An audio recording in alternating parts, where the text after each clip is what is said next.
Hello, everybody. Welcome back to the Nittany Lion Sports Report. It's our first time back on the air here for the 2021 season. Bob Long, alongside me, Tyler Gehlhaus. So excited to be talking Nittany Lion Sports Report with you. It's live here on Bob Long Sports and on the Sports Stream Premium Network. Many thanks to Bruce Badgley for taking us on for this upcoming year. Tyler, this Penn State team comes off a disappointing year in 2020. No other way to put it. Started 0-5. Won the last 4, but in the time since, so many changes to the roster, guys declaring for the NFL and subsequently getting drafted. A backup quarterback transfers, now as the starter at the University of Kentucky, and really no other answers at the quarterback position.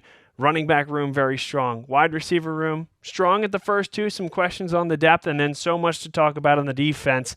But really, I think the biggest story, and something that everybody was expecting to see, and what we've seen in every previous year, is depth charts. And Penn State is not issuing a depth chart this year. We saw it in some Week 0 games, most notably Nebraska and Illinois, who played, I guess you could call it one for the ages in a Week 0 matchup. Scott Frost squarely on the hot seat. But we're here to talk about Penn State. We're here to talk about that trend. No depth chart. We'll briefly hit on that, but let's talk about who we believe will start, and let's give Penn State fans a roadmap to what they'll see on Saturday as they travel to Camp Randall to take on Wisconsin. Yeah, quite the opener that Penn State has at Wisconsin. Last year, starting off at Indiana the way the season did and the way that game ended, kind of started the season 2020 that we're going to leave behind us, put a sour taste in, I think, Penn State fans, team, coaches, everyone's mouth. So, hopefully, Penn State has a better outcome this year in Week 1 on the road. As you mentioned, it's not going to be an easy task at all. Wisconsin ranked 12 in the country, a very, very, very good defense. They have a lot of questions on the offensive side of the ball as well. But, if Penn State wants to get to where they want to be, and we've talked about this for a lot now, these are the kind of games you have to win on the road. It doesn't happen often you have your first game on the road in conference, so let alone against a top 15 team. But that's what's at stake this Saturday when Penn State travels to Madison. It's going to be a really tough first couple of weeks for Penn State. Ball State in the home opener, second game of the season. No sleeper. I mean, they had a great season last year in their conference, and they should be a really difficult opponent at Penn State's home opener at Beaver Stadium. Second one at Beaver Stadium. Third game of the season, of course, is Auburn. It'll be the whiteout. A tough ticket. We were talking about that off the air. But so infrequently do you see a game like this where an SEC school comes up north. And Penn State, they've done a decent job to schedule, and really what we've talked about year after year with 9 Big Ten games and only 12 regular season games.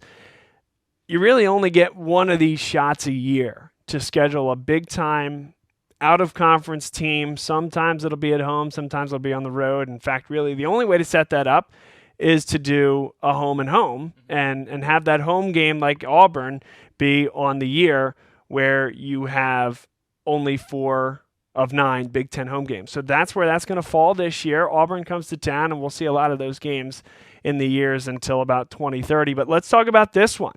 Penn State, Auburn, and in these first 3 weeks, we're going to figure out very quickly whether they're going to have any shot in the East and whether that game against Ohio State matters whatsoever. Yeah, I mean, like you said, there's no tune-ups this year until they get to Week 4 and play Villanova.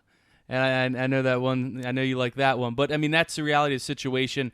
You mentioned, the backup quarterback situation, Sean Clifford returning. Well, there's not a good amount of depth there at quarterback, and you really don't have any experience if Clifford's not doing well, throwing somebody else in, and you have to make sure you have all your guys ready to go, both sides of the ball, because you're going right from the start this year, kind of like you did last year under different circumstances, but there is no tune-up preseason type of game to get ready. You're going right into it this year. Let's walk right through that depth chart then. Will Levis transfers to Kentucky. He wins that starting job. At least for me, Tyler, it was never a question or never a expectation that he was going to win that job against Sean Clifford. In my mind, if Will Levis was Penn State's starting quarterback, that was going to say more about the regression of Sean Clifford than anything about Will Levis. But we wish him well of course, in Lexington, Kentucky. The one thing that was a little bit of a surprise over the course of 6 to 8 months is that there was nothing addressed in the transfer portal. Now, there's a lot to unpack there because there wasn't a ton of talent in the transfer portal. A lot of times those portal guys, they have existing relationships. There are things from when they were recruited out of high school and such that aid those decisions. And then I'll repeat it again. There just wasn't that much talent that you're saying absolutely is a better player than Sean Clifford. Right. I mean, I agree with you on that. In fact, there were people that were saying, if Sean Clifford were in the portal, which he obviously wasn't, he would have been the top prize out there. And, I still think I would have liked Penn State to have grabbed one quarterback. Obviously, they didn't feel that reasoning, but I thought that they should have, because now they only have 3 scholarship quarterbacks going into the year: Sean Clifford, Taquan Roberson, and then a true freshman, Christian Veilleux from Canada. And Clifford gets hurt, then you're going to Roberson, who really doesn't have much experience, and then next in line's Veilleux, who has no experience. So, really, Penn State goes, and we've said this before, but as Sean Clifford goes, he has to stay healthy. He has to play well, because behind him, we just don't know what we have at the quarterback position. And, of course, when you look at the class of 2022, you look at Drew Aller, you look at Bo Pribula. Pribula, a Central York, Pennsylvania kid, took his team all the way to the 6A state championship game, where they were overwhelmed, as everybody has been in recent years, by St. Joseph's Prep.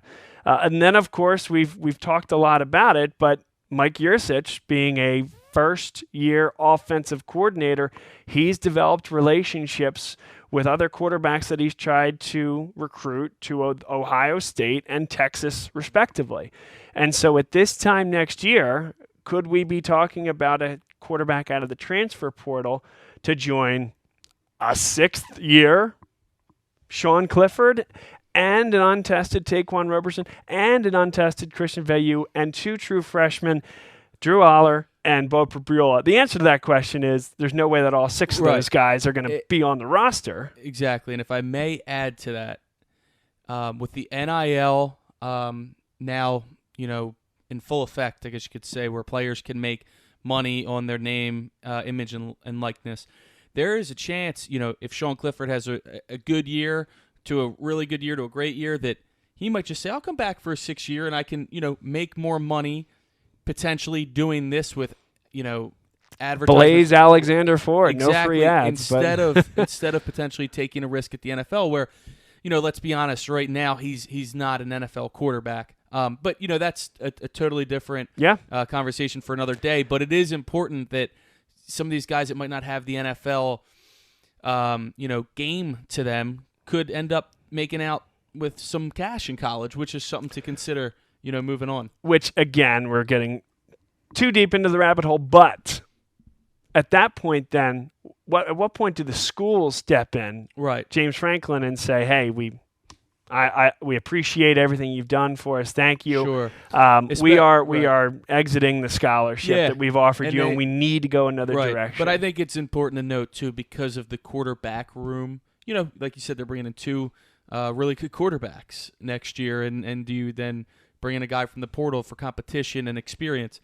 We'll have to wait and see. Mm-hmm. The most important thing there's 3 5-star quarterbacks at Ohio State that aren't going to win the job long term. Right. That's the other thing, which is where Mike Yursich comes from. That's true. But hopefully Sean Clifford plays so well this year that we want him back again next year. That should be what we want, is him to play so well, because if he plays that well, that means Penn State's going to have a really good season. And as we continue on the depth chart conversation, no doubt about it, Sean Clifford is the number 1 quarterback. He is the guy that Penn State is riding with this year, and as he goes, so will this team. What are the keys for him to be successful this year, Tyler? And let's focus the discussion on the difference between Kirk Ciarrocca at offensive coordinator and Mike Yursich, who comes from Texas and, as I mentioned, the quarterback's coach at Ohio State the year before.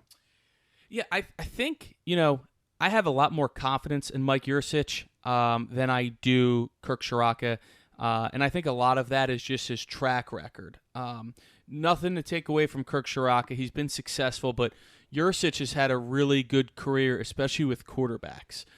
During his time at Ohio State and Texas, he had good quarterbacks at both of those stops. So even though he wasn't there long, but he has a different demeanor to him. Shiraka, a little more quiet, a little more reserved, maybe not as intense. Yurcich, not as active on the recruiting trail. That's very true as well. Yurcich is, for everything I've heard, extremely intense, and just kind of wild, which, I think is a good change up compared to what we had last year, because let's be honest, last year the offense kind of resembled the offensive coordinator in a sense that it was kind of like, boring, dull, and I'm, hopefully we see some more fireworks this year with the offense. I can't help but wonder if some of the play calling and the vanilla, bland aspects of the offense came because, quite frankly, they could not trust Sean Clifford to run the offense that Tanner Morgan did at Minnesota. I think that's very, very possible. And I think something that we have to remember, too, is they were trying to install a new playbook, all this under, the COVID protocols that they had, where they weren't even really practicing as a team until a couple weeks before the first game. So, it has to be really hard to try to put in a new offense like that. This year, they didn't really have those, challenges like they did last year in terms of, practicing at different times. I think we should expect to see a much better product on the field this year than we did last year. At least we really should. If not, there's other big issues there. Sure. And Sean Clifford, he's a smart kid, and he's a tough-nosed kid from Cincinnati. He is no dummy. He understands that there was a lot of criticism lobbed his way. And if he's anything the way we hear the coaches talk about him, is he took that personally this offseason, a la Michael Jordan, and I took that personally. And let's see quite truly if he has the ability to do it, because I don't doubt that the effort has been put in this offseason. He has done a great job to mesh himself into Mike Yurcich's system, and let's just see if he can be accurate enough, and if his misses, Tyler, can be in the right spot, because too many of those misses were high and over the middle of the field last year and put the defense in an impossible spot. That needs to change. The misses need to be out of bounds and into the ground, and he needs to embrace that system and leverage the weapons he has all over the field. And I think if Mike Yurcich can be the quarterback whisperer that we think he can be, I really think this offense can be really good. And again, it's always going to be as Clifford goes, Penn State goes, but you have an amazing group of running backs. Bob mentioned earlier, top 1 and 2 receivers with Dotson and Washington. That's really as good as it gets in the Big Ten outside of Ohio State's 1-2 punch. You factor in a number 3 of Keandre Lambert-Smith. He should be poised for, a breakthrough year here in year number 2. The tight end room is probably, it's definitely the best in the Big Ten. It's probably or maybe the best in the country right now, with Brenton Strange, Theo Johnson, and Tyler Warren. All have, they're getting rave reviews from the coaching staff, and then it starts at the line too, and the line, and we've said this a couple years now that this is the year the line should really be ready. Well, if it's not this year, I don't know if the line will ever be ready at Penn State, because you have at left tackle you have Rasheed Walker, who by all counts has the year we think he's going to have. Will probably be a first-round pick. Mm-hmm. I think some folks were a little surprised last year that it didn't go better, and that he's still wearing a Penn State uniform. Yeah, a lot of people thought he's going to go pro after last year. It didn't have the year he wanted. Comes back, was just named captain today, along with Sean Clifford, by the way, who's a 3-time captain now. So that tells you something about his leadership. Absolutely, which you can't take away from him. But you have Walker at left tackle, left guard still up for grabs, but then you have Miranda at center. Slid over from guard. Juice Scruggs will be at right guard, and then Caden Wallace at right tackle. Yep. So you have really good bookends at the tackle spots, really good guard with Scruggs. Should be a really good center with Miranda. It's about that left guard spot. Let's get into that, right? Because we're talking depth chart, and I love the smart guys. I'd love to see Eric Wilson, the grad transfer from Harvard, get a shot on the line. Yeah, and I think that at the left guard spot right now, it looks like I think Anthony Wiggin, Lackawanna product. Yeah, I think he might get first shot At left guard, they also like Des Holmes. Yeah. So He's gotten good time in right. sort of a backup He's had some role. injuries, and he's versatile. Exactly. Salim Wormley from Delaware, a younger guy, and then Eric Wilson, who you mentioned, but I don't think Eric Wilson got to camp really until he wasn't there for spring ball. He had to graduate Harvard. Yeah. Hard to believe, right? But so he might be. I don't want to say for sure he might be a little bit behind, but they're going to find somebody out of that group. And, I think that they're going to rotate early on. And, we said that they go right into it. There's not really any time to get guys ready. But you throw your guys in, you'll eventually figure out your best five, and that fifth being at that left guard spot. And I think they'll go from there. Tight ends, we talked about it. This is pretty easy. Theo Johnson and Brenton Strange. And Brenton Strange, I think, will be the guy to get the first team snaps. He's an incredibly talented blocking tight end, good receiving the ball as well. A lot of hype around Theo Johnson, rightly so. He should get a lot of snaps. But, Tyler, I look at this as Brenton Strange is the first guy running out on the field. I think if there were a depth chart released, which we're not going to have, I agree with you. And I don't really think there would be the or designation there. But I will say that I expect to see, and I thought we were going to see more of it last year. Freiermuth getting hurt, I think, kind of took that away. Is the 12 personnel. Absolutely. I really like the 12 personnel. I think you can do a lot with it. And for those that don't know, it simply means, and you do a better job of explaining it, but it means, go ahead, because I don't want to mess it up. Oh. Yeah. Yeah, sure. Tight ends is the second number, and number of running backs in the backfield is the first number. So 12 personnel means one running back, two tight ends, and how that would look schematically from Penn State's perspective would be likely shotgun snap, Noah Kane to the right or left of Sean Clifford, and then either one tight end on each side of the line, or if you're trying to go with a heavy look, you can go two tight ends on one side. Or could you technically even have them split out wide in the slot positions and still be considered 12 Absolutely. But I think that creates a lot of problems. One of those problems being a lot of these defenses don't go up against the 12 personnel. It's hard for the college game to really cover it defensively because they don't see a lot of it because not a lot of teams have multiple high-end tight ends. So I think that's something that could happen as early as Saturday against Wisconsin. Two things on that. One, important to do it because Penn State fancies themselves and they're being successful in becoming a tight end factory. In order to do that, you have to show guys a pathway, high schoolers, that, hey, we can get more than one of you guys on the field at the same time. Just like running back and what we've seen. Secondarily, we said right at the beginning of the show, Parker Washington, Jahan Dotson, your Y and X respectively. Who's the third? And we'll talk about that next. We don't really know, but you have two elite pass catchers that also are tight ends, provide a lot of matchup problems, have incredible measurables, and still are going to be big-time matchup nightmares for most linebackers. So why not use that strength and not highlight that deficiency as to who's going to be that third receiver? So I think you'll see a lot of two tight end looks. And again, what do they look like? Is it more run blocking scheme, or is it sending them out wide into the slot position? And I think both of those guys are talented enough to do both. With that said, wide receivers, really a wide open conversation. And that third spot, whether that's Cam Sullivan Brown, whether that's Keandre Lambert-Smith, whether that's my buddy Winston Eubanks, who we had on the show. I know that's a challenge for him coming up from Shippensburg to get into the rotation, but there is a lot of young talent. Cam Sullivan Brown doesn't really fit into that equation, right. But Harrison Wallace, Liam Clifford, there's a lot to think about at not only that third spot, but who gets in there when Parker Washington or Jahan Dotson need a blow.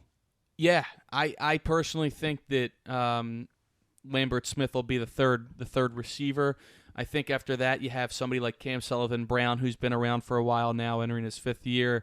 Nothing flashy. Kind of reminds me of like a Brandon Mosby Felder from the Christian Hackenberg days when he was behind Allen Robinson, but he's kind of just like a security blanket in a sense, but he's not going to do anything that wows or keeps defensive coordinators up late at night like Dotson and like Washington will. And then behind that, I'm looking at two of the younger guys, Wallace and even the younger Clifford, Liam Clifford, playing in the slot there at receiver.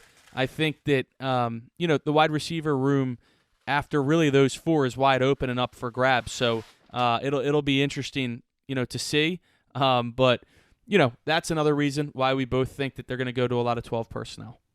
So that's your offense there. And like you said, two captains, Rasheed Walker and Sean Clifford, the quarterback.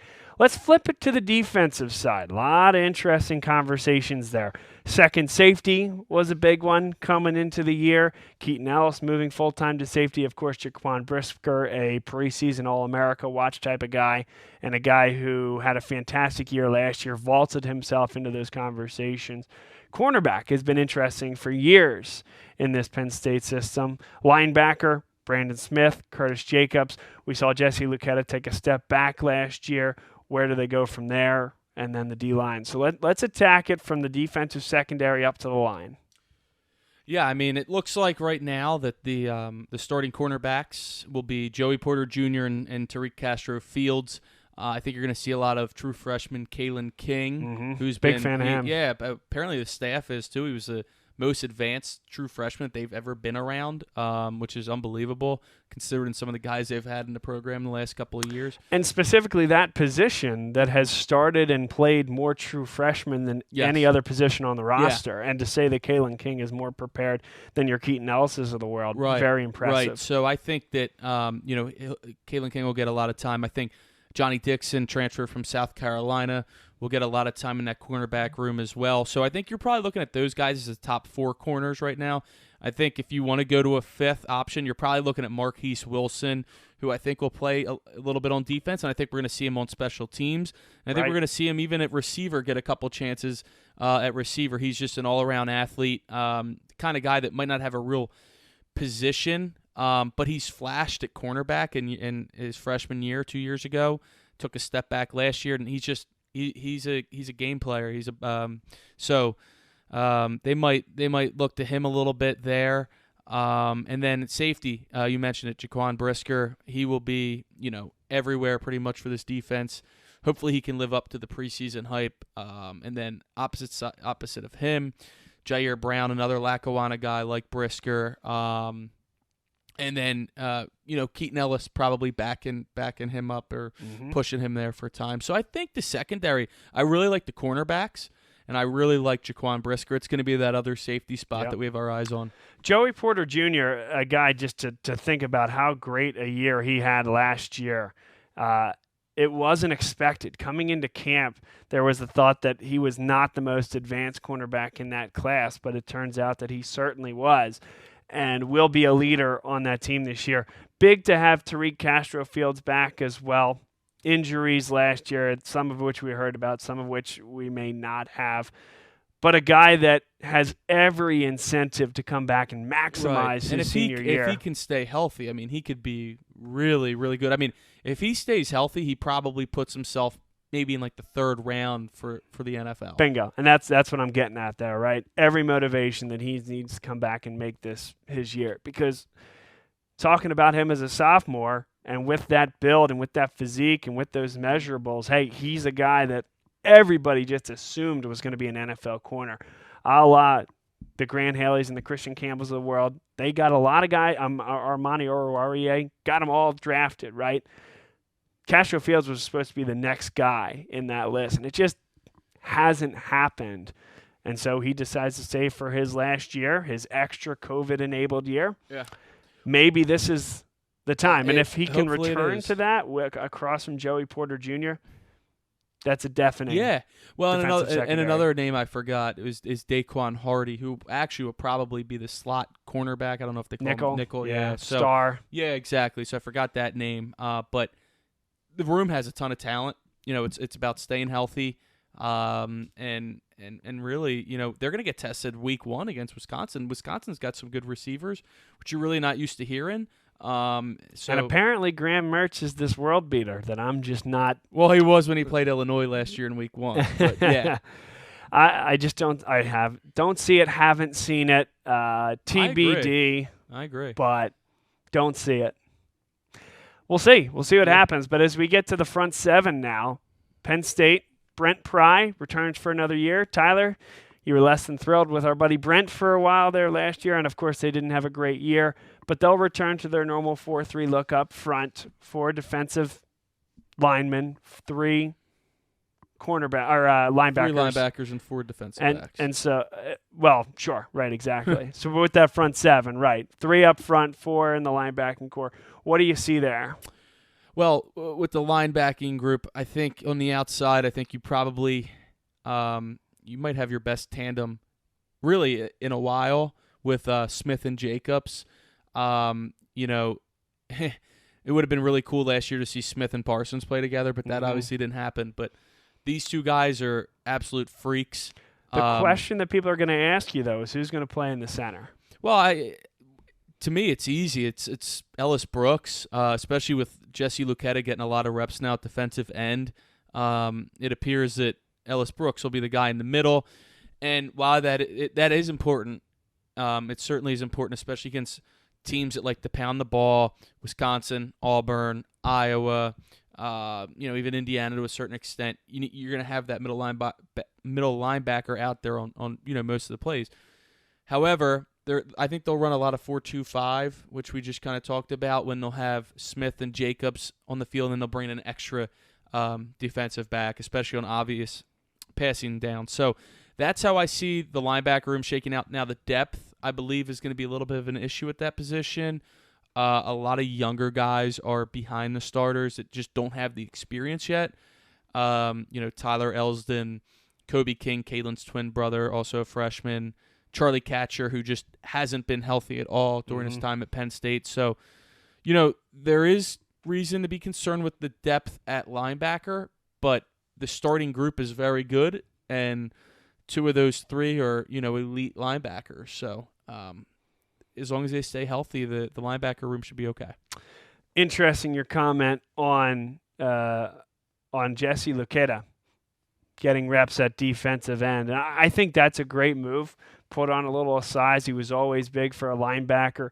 But that's a role, Tyler, where you do have to do a little bit less thinking and less spatial. And that's something he always struggled with. It wasn't the athleticism. Well, and a lot of times they didn't even have him at Mike in the middle. They had him at Will. Absolutely. A lot, especially last year. And that just wasn't his spot. I mean, obviously it was Parsons' spot until he decided, to go with the NFL. But he was just out of position at Will a lot. And I think with him, he's still getting reps at linebacker, but, I'm sure you're going to get to the Adisa Isaac injury at defensive end and the lack of depth there. They just thought it would be the best move to put his hand in the dirt or maybe be a stand-up end and provide depth and kind of get after the quarterback from that role. You're absolutely right. Let's talk defensive end because Penn State lost a lot. Shaka Toney, gone. Jason Owe, gone. Baltimore Ravens. Anthony Shelton, say what you want about him, but a reliable starter, gone. Florida. So now what? Well, P.J. Mustipher, he's your anchor at that position. Adisa Isaac, like you mentioned, he's injured. There were a lot of guys fighting for these spots at a position where, like you said, don't have a ton of depth, didn't have a ton of time. They only played 5 games last year. Even Jason Owe didn't get a ton of time. And so when you look at this position, it is a little bit of a concern because games are won and lost on the lines of scrimmage. Like everything you just said about the offensive line, you appreciate the versatility and the veteran nature of that line. That should be strong. But against these high-powered Big Ten offenses and these strong running games, it's important to have a defensive line out there that you can trust. They've been spoiled. Yetur Gross-Matos, Shaka Toney. Jason Owe didn't get a ton of time, but the raw athleticism was always there, and he affected the game.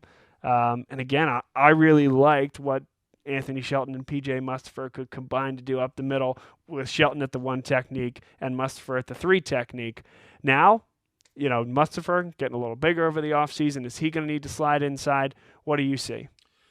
Well, I look at it, obviously as a defensive line as one group. But when you break up the defensive tackles and the defensive ends, there's a lot of differences. For example, You're going to have transfers making immediate impacts at both of those positions. I'll start off at defensive end. You're going to have Arnold Ebikete from Temple, a transfer from Temple. He'll be starting on the one end, and they really like his game. And he's a redshirt junior.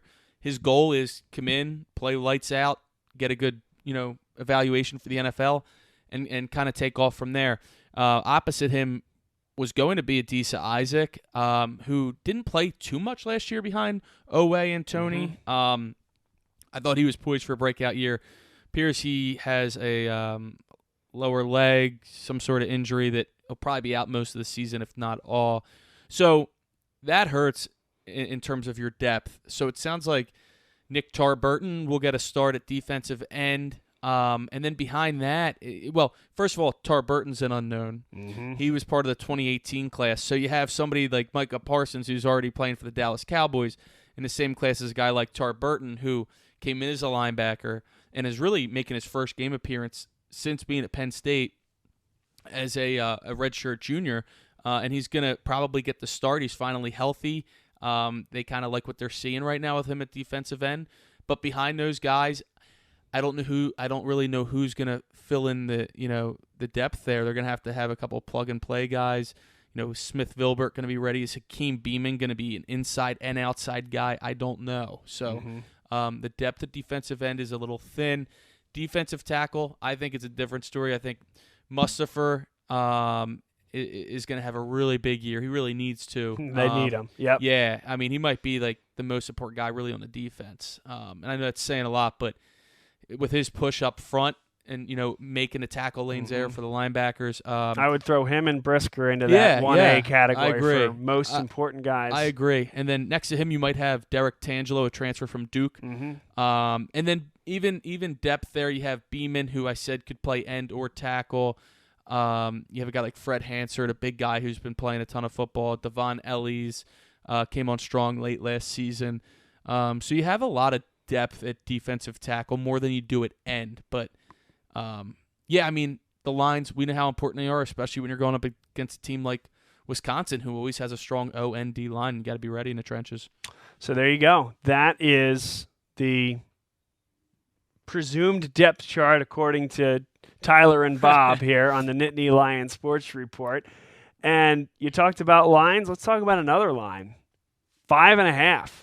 Wisconsin favored by 5.5 points against Penn State this upcoming weekend. We're going to have a special guest picker, Ryan Ansel of Ryan Ansel Basketball. He'll be on with us in a few minutes. Tell us his story about how he is bringing his resources, basketball instruction, and know-how to the youth in Philadelphia and beyond. It's a wonderful story. He actually just picked up a job as a head coach at a high school as well. We'll talk to him about that. But most importantly, we're going to pick some college football, so we'll leave our picks for just a short couple of minutes. Nice tease there. But what do you see? Penn State, Wisconsin, one of the feature games, both teams in the teens nationally. One of the biggest games of the weekend. I can't wait to see it. Big noon kickoff on Fox, which is nearly derailing the Big 12, among other things. Early starts, but doesn't matter to us. We're here in the Eastern time zone, and we're going to take advantage of that 12 o'clock kick. College football season starts week 1 right off the jump with as good a game as you can get. What do you have for us there? You want me to give you my pick now? Not a pick. No, we're teasing that. But what are some of the keys? What should fans be looking forward to? What are they going to see in Wisconsin? Okay, I mean, I'll start. I think a lot of times when you hear about Wisconsin, you think, okay, the line, the run game, game manager at quarterback.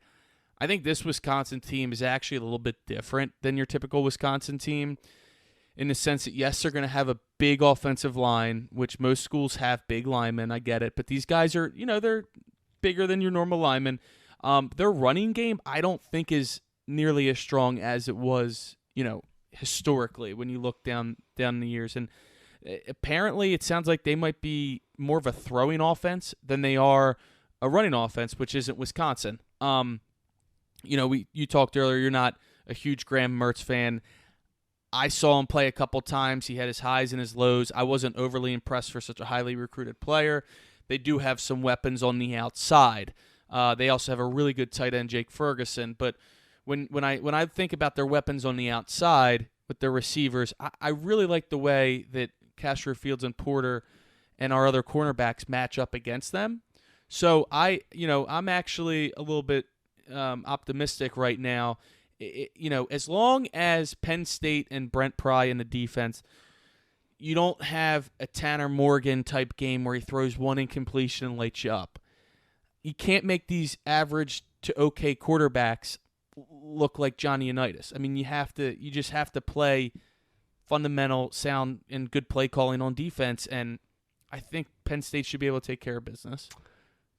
Yeah. But we've seen this before where these random quarterbacks go off. So that's kind of where I am with it, and I'm not really sure which way I'm going to lean yet. Mm-hmm. I'm with you. A 5.5-point spread is a pretty big one. And now it is a road game. It is, so that's 3 points there. And a 4-5 team last year, right? I don't know that. Yeah, and I think both teams, not to cut you off, were pretty similar last year. Like, and even Graham Mertz and Sean Clifford were like kind of similar. So in that high expectations were not met.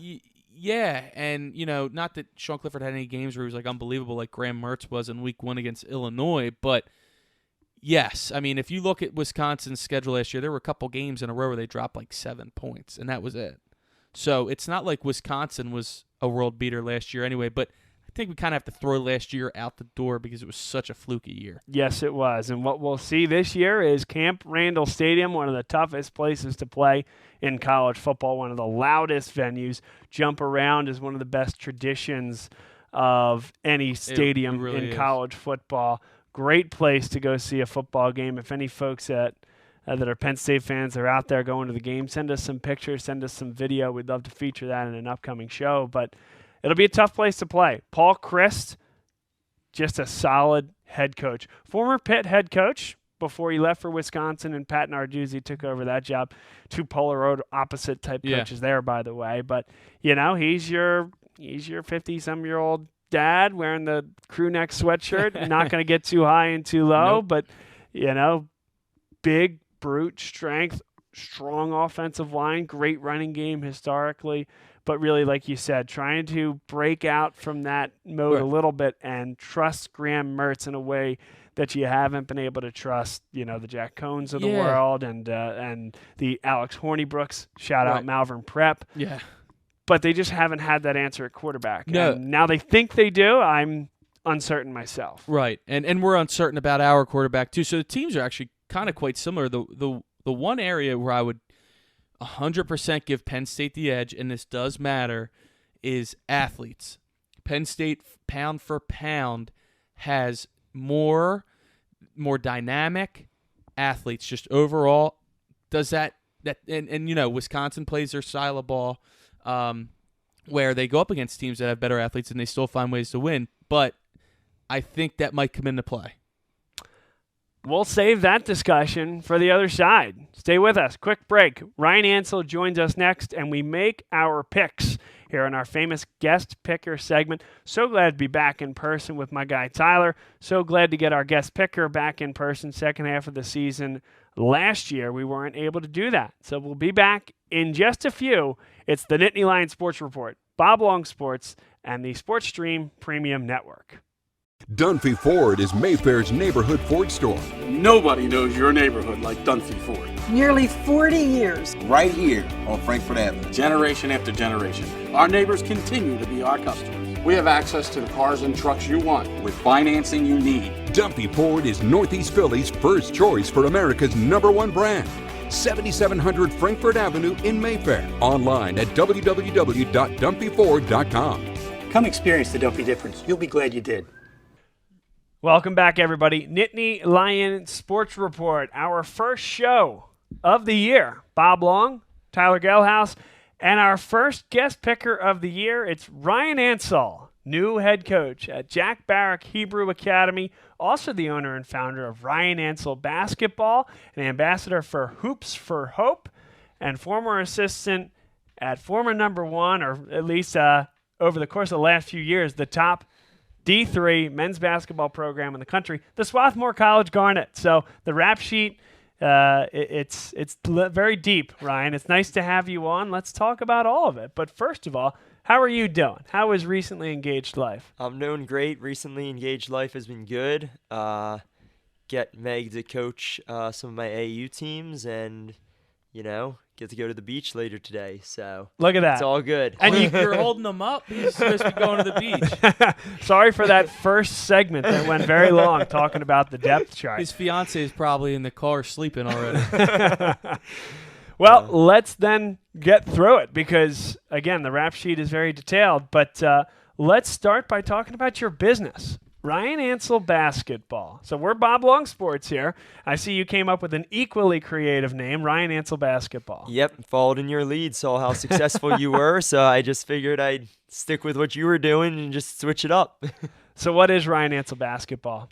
Ryan Ansel Basketball, we run private small group trainings, prepare kids for their season, and recently we started Next Play Basketball, which is an AAU program, ages 4th grade through 12th, and we do boys and girls, help the kids get better, prepare for their high school season, and then get opportunities to play and compete in front of college coaches and pursue their goals of playing beyond high school. So as you know, I'm somewhat involved in basketball as well. I called games for Swarthmore Garnet. I call high school basketball games as well. One of the areas that I'm not as in-depth or not as connected to is that AAU space, is that personal training space. And so from your perspective, running a business and then electing to take a head coach position, I know you worked really hard at Swarthmore as an assistant, but to take on your own program at this time, Jack Barrack Hebrew Academy, what was the thought process and what ultimately led you to decide, hey, I'm going to run my own program. This is my time to do it? Yeah, so I'd say just the opportunity to create a culture. Swarthmore, as you know, we had a special culture.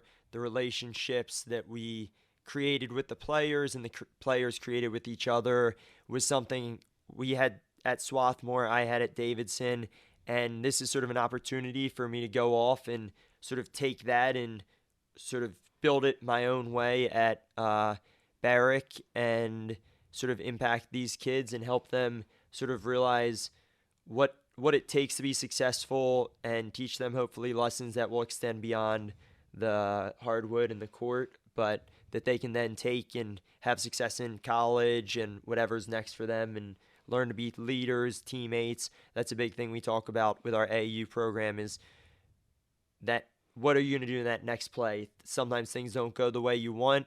You don't do well on a test, but what are you going to do next? Are you going to put your head down or are you going to go study and get better? So, yeah, so I'm excited. It's a new challenge, new opportunity, and I'm thrilled to take the Cougar program over. That's great. Well, I know we have I'd say exclusively college football fans watching and listening to this show, but a lot of those fans are also college basketball fans. So when you say Davidson, that's a name that rings a lot of bells. Steph Curry, of course, first and foremost. But beyond that, a long-time and legendary head coach Bob Mckillip, whose coaching tree continues to expand. By the way, I guess you're tangentially part of that tree now because Landry Kosmalski, who was an All-American at Davidson under Bob Mckillip, ended up taking the Swarthmore job 9 years ago now, brought you on as the assistant. You were under his tutelage, and now you're going off on your own. So take us all the way back to Bob Mckillip. If you could parlay that through Landry Kosmalski and tell us about each of those guys as college head coaches. Yeah, so Coach Mckillip, you learn something new every day. Just the way he went about his job and his attention to detail was something that I'd never seen before, and something that whether it was doing my master's program in Ireland or coaching a kid in an individual training session, there's so many things that I learned from him that I realize, and I'll text him and I'm like, hey, thanks for everything you did, because like these lessons you taught me, a big one was help someone to help yourself, and that's something that's sort of what got me involved with A2S in part, because for me to be able to help those kids in Nigeria is really helping me, because it means more than making a few dollars or anything. It gives a greater purpose, and that was something that helps someone to help yourself. It was something Coach Mckillip preached every day, whether it was setting a screen or whether it was helping your teammate outside of basketball. Yeah, you mentioned Nigeria. Great segue. Access to Success and Hoops for Hope. I know that's a charity that you have spearheaded and become a big ambassador in this area for. So tell the folks what that is, and most importantly, we do this a lot on this show, how they can support whatever mission our guest picker has. In this case, this is certainly your mission. Yeah, A2S is an unbelievable charity started by Andrew Lovedale, who played with Steph and played at Davidson. I've become close with him over the years, but they do great work over in Nigeria. It started with him bringing old basketball shoes from Davidson over to kids who didn't have shoes because he grew up in Nigeria without basketball shoes. And now he's building schools, he's building churches, he's building a community center, in addition to helping provide food and resources, internet for people to be successful, and helping entrepreneurs find a way to not only make money in the moment, but grow a business so that they can provide for their families. So it's unbelievable. You can go to a2sfoundation.org and look up Access to Success. And yeah, just getting to know him has been unbelievable, and it's just changed my life. So. That's great. That's great. I've had the privilege to learn about it, support where I can, and I've done reads on the different Swarthmore broadcasts. You guys have had an Access to Success and Hoops for Hope Day, where everybody is encouraged. Everybody coming to the game is encouraged to bring shoes and donate. Yeah. So that's a wonderful thing there. And we had an outdoor 3-on-3 this year, since with COVID we had to cancel last year, and we had raised $5,000, collected over 100 pairs of shoes. So it's just those small things that it's a small way for me to give back, give my time, and get people involved in something sort of greater than myself. It's really interesting. I know you were on the show a couple years ago, but I don't think I really understood fully what you guys did, and it's really cool. Now, in terms of coaching, what is your career end goal? I mean, obviously you were at Swarthmore, now you're at Jack Barrack Hebrew Academy, and what you're doing with Hoops for Hope is really cool. On top of your clinics and lessons and all that, is your future, do you believe, in coaching, and how far really would you want to take it? Yeah, so I would say this kind of goes back to the Landry, Coach Mckillip thing. Once I started on staff with Landry, getting to see he's raised 3 kids. His oldest is now like 10. The youngest is 4. But he went to Swarthmore in part to be able to have a family, be around for his kids, be able to go home for lunch to see his kids. And for me, being able to be either a high school head coach or potentially move back to college and be a college head coach at the Division III level, I think is where I'd see myself, just in terms of the balance between coaching and family. I think that's something that I want to be able to have both. So I have to ask this question as a guy that's been along for the ride and just have enjoyed every minute broadcasting Swarthmore basketball, and more importantly, following the teams as you've made your runs. 1 or 2 moments over your, 6, 7 years coaching the program? 6 years, 5 seasons. Yeah, unfortunately so. What sticks out to you? There were Elite 8 runs, national championship semifinal, runner-up runs. And then everything else that goes along with running a program like that. Yeah, I would say one moment I'll never forget that you'll remember is the Amherst game where the ball gets peppered around at the end of the game. We're down. Connor hits the 3 to win it. In the Elite 8, that gets you to the Final Four. Yeah. Or maybe no, that was 16. Randolph-Macon. Yeah. To get to the Elite 8 the next day and win that game. That's one. The other would be just the experience, and for the guys with going to Fort Wayne, for them to be in that environment, given that they work so hard. And we know Division I, I experienced that at Davidson, but seeing how their faces when they walked into those locker rooms and sort of had the Division I treatment for that little bit of time, that was pretty cool to see. And then the end of our COVID season, when we spent the whole season from preseason to end of season #1 in the country, I think seeing it was like the toughest day knowing that the season was about to be canceled.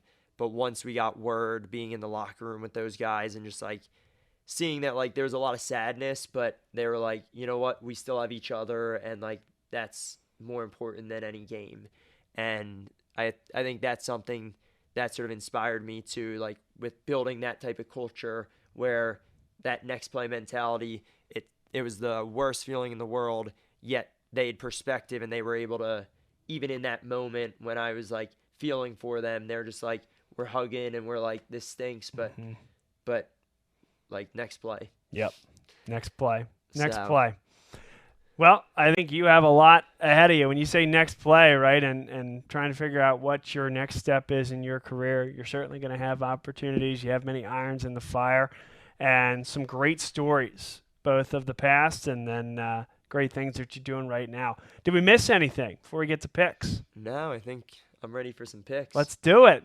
Tyler Gehlhaus, this is your stage, my friend. All right, everybody's favorite segment. It's the Pick'em Show. Here at the end of the show, we will go through a total of 6 games, one being the Penn State game, and that game also having the spread attached to it. So, Of course, just have to say before we get started, tough year, Tyler, for you last year. it was a tough year. Tough year all the way around. I feel like we're gonna. You had a better record than Penn State. Well, that's good, but that's not saying much either. But I'm expecting a good turnaround year. From Penn State, so we're going to kick it off right now. We will start with our guest, Ryan. I'll give him game by game first. We have another Big Ten opening week matchup. Indiana Hoosiers take on the road. They will be playing at Kinnick Stadium against the Iowa Hawkeyes. So, do we go with the spread or just straight for up? Penn State? So this is just who you think's going to win. Okay. I'm going to go Iowa. I think Indiana had a good year last year, but they're not going to start off this season with a win. Iowa Hawkeyes, I love that pick. Actually, was out at Kinnick Stadium, completely irrelevant to this pick, but found my way into the gates, and what a fun stadium that looks to be. A great place to go watch a game. Maybe it's because Penn State struggles to win there, but you got the fans coming back as a full stadium. That's going to be difficult. I like the Iowa Hawkeyes in this one. Yeah, Penn State does struggle there, but they did win their last 2 in Iowa City. They'll go there again in October. I really like the Indiana team. I think last year was probably their best year maybe ever. I think that with Michael Penix and Ty Freivogel at receiver, it's a really good 1-2 punch. I don't know if Penix is 100%. He did tear his ACL for like the 5th time, jokes aside, last year. I don't know if he's completely ready. They say he is. But I'm going to go Iowa too. I think it's going to be a really close game. I'm looking forward to watching the game at 3:30 because, both these teams are Penn State will be playing them within the next 5 to 6 weeks. So we're all going Iowa. I have it in a close one. The next game on our slate, it's actually not until Sunday night, but Notre Dame travels to Tallahassee to take on Florida State. I got to go Notre Dame when I'm in this house. Hey, he knows. I know better. Yeah, I got Notre Dame in this one. Florida State, Tyler, terrible year last year. Terrible. You think Penn State had a bad year? Florida State had a double Seminoles. That program, they're going to try to resurrect what's going on there. Not this particular game. Notre Dame's going to win. I would take the spread, too. My guess is it's probably a touchdown or something. 9.5 last time I checked. Yeah, I would actually pick them to cover there.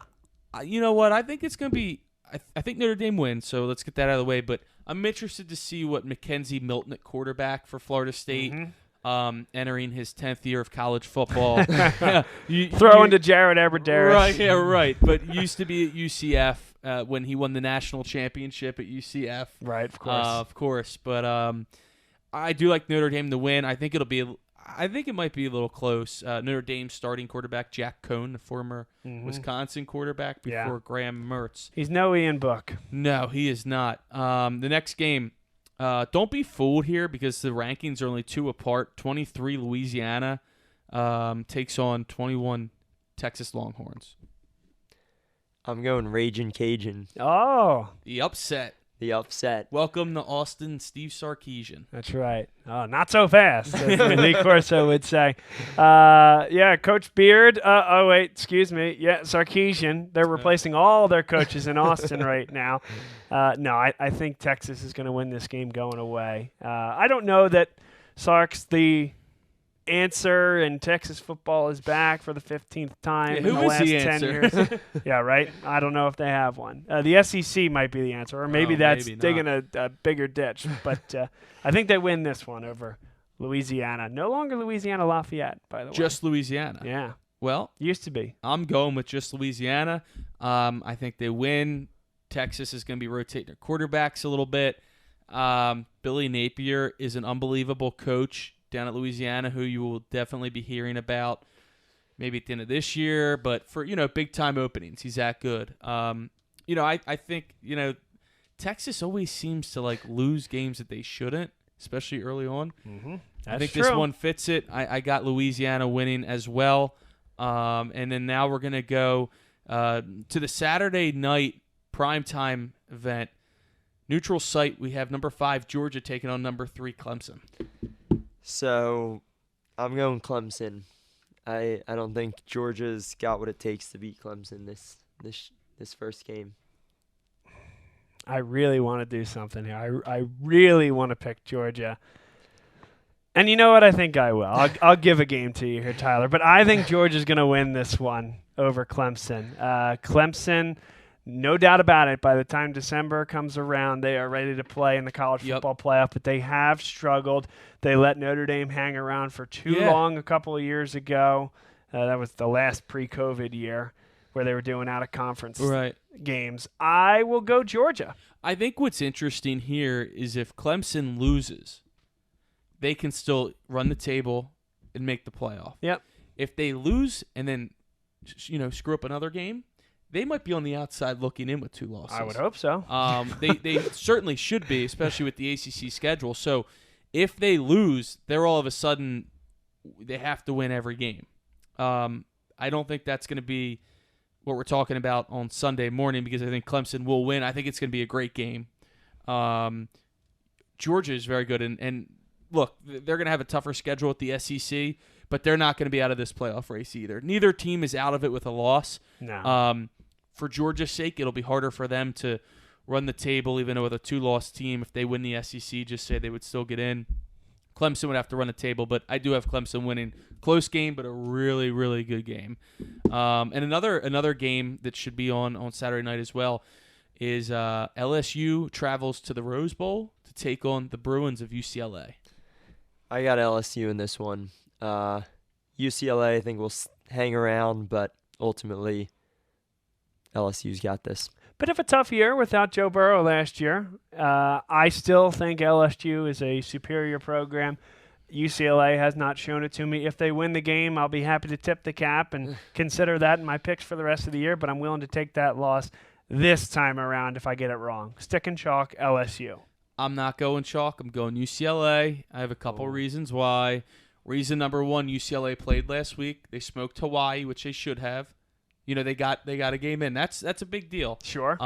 Reason number 2, the hurricane, and I don't even know, Ida, is it Ida? Yep. Is getting ready to take and hit, if it hasn't yet, Louisiana. It has, unfortunately. Unfortunately, LSU had to pack up. I think they went to Houston or something. All their gear, practice, all that, and then they're going to fly from wherever they are. I think it's Houston, out to L.A. So I think there's just a lot going on right now for LSU to be focused. Look, I mean, they won a national championship 2 years ago. They didn't have a good season last season. I just think between those two things, talent aside, and going to the West Coast, I think also benefits UCLA. Yep. So, good pick. We'll see. I got to take some, wild chances here to get at you from last year. But our final pick, this will be spread, really, and then when you tell us what you think the score will be, that'll obviously correlate with whether you pick Penn State to cover. 5.5 points. Penn State's the underdog to Wisconsin. Saturday, big noon kickoff. Penn State at Wisconsin. Give us your score, and then obviously that'll determine if Penn State covers or not, and that's pretty much it. I got 21-14 Wisconsin. Oh, okay. So Wisconsin, he takes they the do Wisconsin. just cover by a point Right. and a half. Yep. Very good. Why is that? Because, I'm just not sure about Penn State. Good news. Neither way. Last year they left me a little disappointed, and I think Wisconsin, given that they're not just a run-heavy team this year, could be able to put up some more points than they have in the past. Yeah, I like this to be close to the wire. Call it 21-20, one way or the other. I am not super impressed yet. I mean, not that we've seen a ton from Wisconsin. I don't see them blowing anybody's doors off. I also don't think Penn State is going to come out of the gates just firing and winning this game by 10. I think it comes down to the very end. I'll go with the Nittany Lions in a 1-point win, but either way, taking Penn State to cover. 5.5 is a pretty big line. I agree. And a couple interesting things here, which I found out today is, one, it's a noon start, which I think helps Penn State. 11 o'clock their time. Right. So in terms of the atmosphere and the fans, you see it all the time, Penn State, noon start, how long it takes the students to get in the stadium. Fun fact, Wisconsin doesn't start classes till September 8th. Now, I'm sure a lot of the students will go back for the game, but I'm also sure a lot of students will be up partying the night before and will be getting to the game late. Now, home field advantage is a big deal, obviously. I think the noon, 11 a.m. start and that reason definitely helps Penn State. I'm with Bob. I see a really close game. I have 23-21 Penn State. It's going to come down to the wire. I think Penn State might get a little bit of poetic justice from the way Game 1 ended last year against Indiana with the 2-point conversion. It was called good.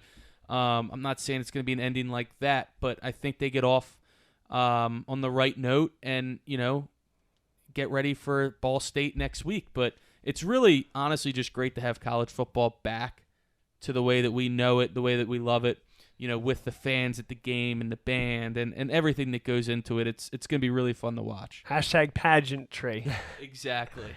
Yeah, this game is incredibly important for Penn State. It is just essential that they come out and win this game if they want to have any shot in the Big Ten. And I say that because Ball State is not going to lie down the next week, and then it's Auburn. And you saw how things snowballed last year, Tyler, after they lost to Indiana they played like crap, don't get me wrong, but an incorrect call.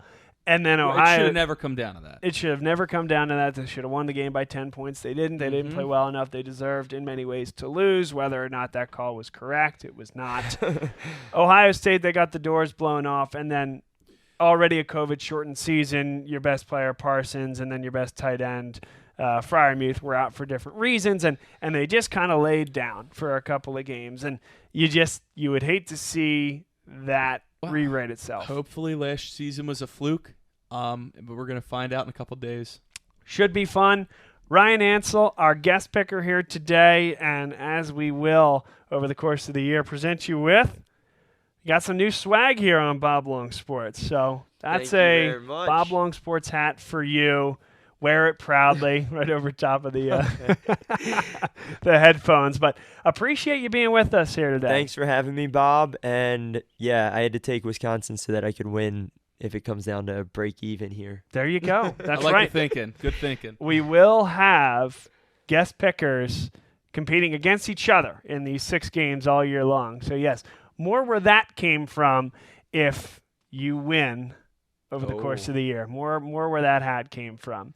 So for Ryan Ansel of Ryan Ansel Basketball, Jack Barrack Hebrew Academy, access to Sussex and Hoops for Hope, as well as Swarthmore College Basketball former assistant. Boy, a busy guy. Glad he could fit us in. Thanks for being here. Tyler, thank you, as always. And I'm Bob Long, saying so long until next time here on the Nittany Lion Sports Report, a Bob Long Sports production on the Sports Stream Premium Network.